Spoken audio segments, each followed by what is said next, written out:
নির্বাচন হলেই তাদের বিপদ।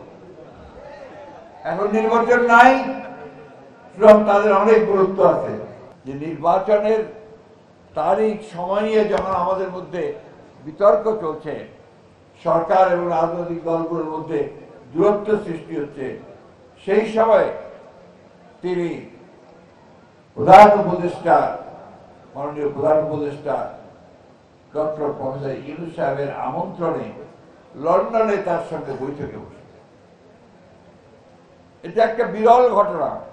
আমি সেদিনই বলেছিলাম এটা একটা ঐতিহাসিক ঘটনা যে তারেক সাহেব সেই আহ্বানে সাড়া দিয়ে তারা গত 13 তারিখে যে সভা করেছেন এবং সেই সভার মধ্য দিয়ে দেখেন তার বিচক্ষণতা কতটা বৃদ্ধি পেয়েছে। যে আমরা বলেছিলাম ডিসেম্বরের মধ্যে নির্বাচনে যেতে হবে, তাই না? আর ইউনূস সাহেব বলেছিলেন তিনি এপ্রিলে ইলেকশন দেবেন, তাই না? তিনি আলোচনার মধ্যে গিয়ে ওই ডিসেম্বরে থাকেননি, তিনি কিন্তু ফেব্রুয়ারিতে চলে গেছেন এবং ইউনূস সাহেব পিছিয়ে তিনি ফেব্রুয়ারি এসেছেন। একেই বলে রাষ্ট্রনায়কোচিত নেতা।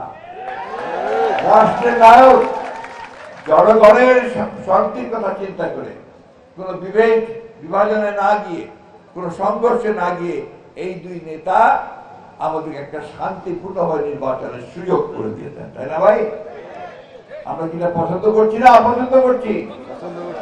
জোরে বলেন পছন্দ করছি। পছন্দ করছেন?